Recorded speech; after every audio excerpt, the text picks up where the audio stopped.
Bersiaplah Games Plus Competition. Nantikan Games Plus Competition segera. Ada bisikan gaib, Ari Lasso sering ngamuk sambil tertidur. Apa yang dialami Tantri Kotak di tempat yang sama, Ari Lasso juga pernah dibuat merinding dengan kehadiran penonton gaib.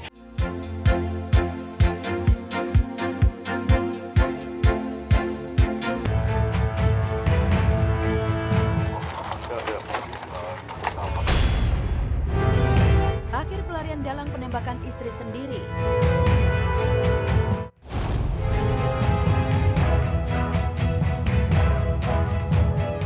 Drama pelarian Kopral 2 Muslimin dalam penembakan istrinya Rina Wulandari di Banyumanik, Semarang, Jawa Tengah telah berakhir.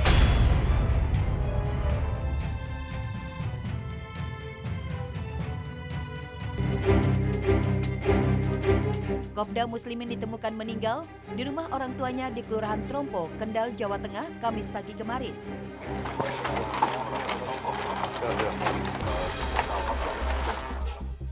Dijelaskan Kabid Humas Polda Jawa Tengah, Kombes M. Iqbal Al-Kudusi. Berdasarkan informasi dari Rusia, ibu kandung Kopda Muslimin, bapak 3 anak itu, datang ke rumah Rusia pukul 6:30. Kemudian Kopda Muslimin diketahui muntah-muntah lalu meninggal dunia.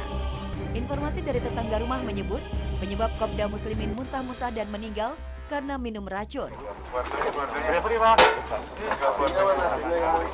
Jenazah Kopda Muslimin dibawa ke Semarang untuk dilakukan proses autopsi. Pada saat pulang, beliau sempat minta maaf, bahkan oleh orang tuanya dituturi untuk menyerahkan diri dan lain sebagainya. Dan timbul komunikasi antara M dengan Pak Sakib untuk minta maaf. Tapi ini pukul 5.30 muntah dan didapati pukul 7.00 meninggal dunia.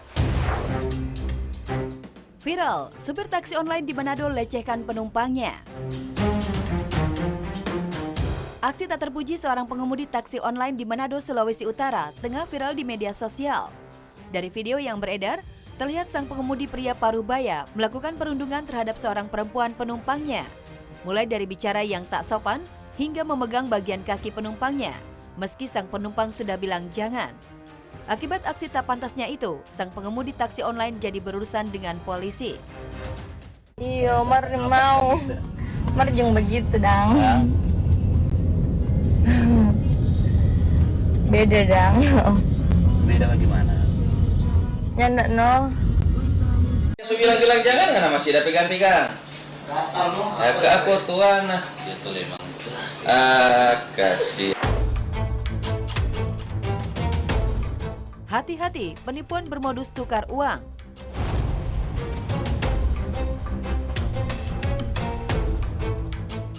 Seorang pria terekam kamera CCTV melakukan penipuan dengan modus baru di kawasan Condet, Jakarta Timur. Pria berkopiah dan bermasker itu minta tukar uang recehan sekantung plastik miliknya yang dikatakan sebanyak Rp600.000 kepada pemilik toko kelontong. Untuk meyakinkan korbannya agar tidak menghitung uang yang akan dia tukar, pria yang mengaku bernama Doni itu minta korbannya mencatat nomor telepon pelaku. Hingga akhirnya sang korban pun mau mengikuti permintaan pelaku. Gimana bang, dihitung dulu apa gimana? Nomor saya aja catat. Hah? Nomor saya aja catat. Ini mah bisa tuin bang. Habis Hitung dulu paling bang. Habis baca celengan, Ya. kayak di saksi gabrukit gitu sama istri. Pokoknya nggak ada 100-an 200-an saya jamin. Gitu. Nomor saya aja catat, Kalau nggak 300 dulu mau nggak? Bang. Udah gantung aja 100 dah, 500 dulu dah. Biar enak, sama-sama enak. Kalau ada apa-apa saya kemari ya, kurangannya. Ini ngopi dulu ya bang? Ya, ya kurangannya ya. Siap. Bayarnya mana bang? Hah? Bayarnya? Saya kabarin. Ya. 08 12 12 188 288 79 79 148. 08 12 188 79 148. Anaknya Doni ya? Ya. Ya. nanti saya tinggal. Mana? Dia sama-sama. Aksi terpuji seorang wanita menyelamatkan hewan. Aksi perempuan yang satu ini patut dicontoh. Mendengar suara anak anjing yang tak biasa di pinggir jalan, perempuan yang baru pulang kerja ini mencari asal suara. Setelah mendekat dan mengorek tanah, ia pun mendapati seekor anak anjing yang tertimbun tanah, lalu mengevakuasi ke sebuah rumah. Wah, terima kasih ya, Mbak yang baik. Kasihan.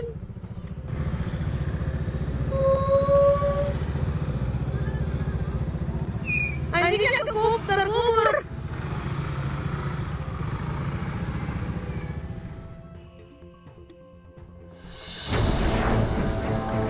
Kepasrahan ibu ikuti gengsi putrinya.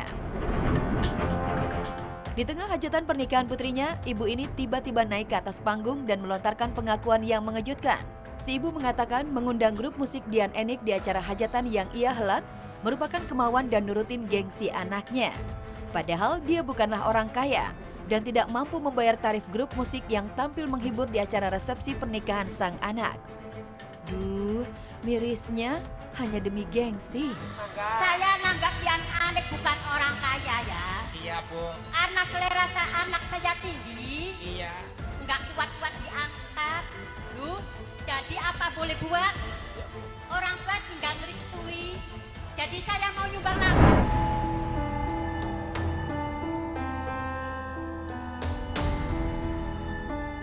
Pengalaman horor para pesohor. Selalu ada hal menarik saat musisi manggung menghibur penonton.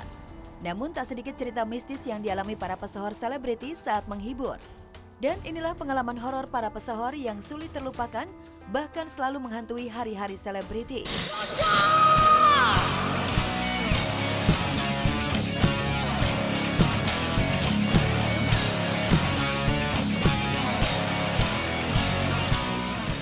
Merinding, Tantri Kotak konser ditinggal ribuan penonton misterius. Bagi seorang musisi, tampil konser dihadiri penonton punya kebanggaan sendiri. Ya, itulah yang dirasakan vokalis band Kotak Tantri saat tampil di Kota Baru, Kalimantan. Namun kepuasan batinnya tiba-tiba terasa ganjil. Di pertengahan konser, tiba-tiba setengah dari penonton yang ada di hadapannya hilang begitu saja. Keanehan itu pun membuat Tantri merinding. Ternyata konsernya di Kalimantan saat itu dihadiri ribuan penonton misterius dari alam lain. Di pertengahan lagu itu aku ngerasa penonton yang aktif itu hanya dari tengah ke depan. Loncat-loncat yang belakang tuh saking penuhnya, aku di outdoor. Jadi nggak kedeteksi tuh berapa orang yang setengah. Cuman yang belakang, tengah ke belakang tuh mereka gini doang.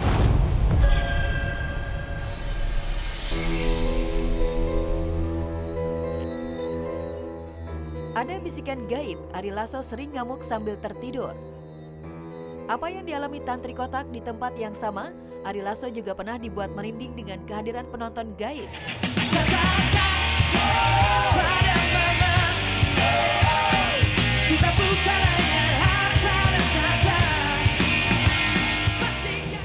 Dan siapa sangka, mantan vokalis Dewa 19 itu juga punya segudang pengalaman mistis.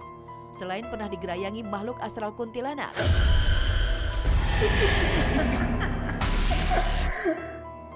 Salah satu yang tak bisa ia lupakan seumur hidup adalah saat ia duduk di bangku sekolah dasar. Seolah ada bisikan gaib, Ari Lasso kerap ngelindur jalan sendiri tengah malam. Tak hanya itu, Ari Lasso kerap ngamuk tanpa sadar. Gue dari kecil itu sangat sering sekali tidur berjalan, sleepwalking. Itu gue banting-banting piring gitu. Yang bener, itu kok seram Atau banget. seriwing-seriwing gue denger, Ari lagi kumat, ayo. Terus gue dipegang, dibalikin ke tempat tidur.